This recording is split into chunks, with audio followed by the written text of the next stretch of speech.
Mayın 5-i 7-sində Azərbaycanın bəzi rayonlarında hava şəraitinin arabir yağıntılı olacağı gözlənilir. Bununla bağlı Milli Hidrometeorologiya Xidməti məlumat yayıb.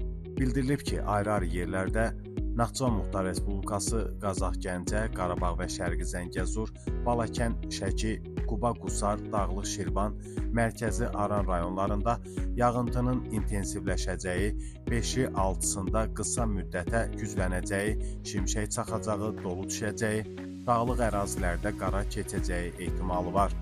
Çaylarda sululuğun artacağı, bəzi dağ çaylarından qısa müddətli daşqın və sel keçəcəyi ehtimal olunur. Həmçinin bəzi bölgələrdə gözlənilən küləkli hava şəraiti ilə bağlı sarı xəbərdarlıq edilib.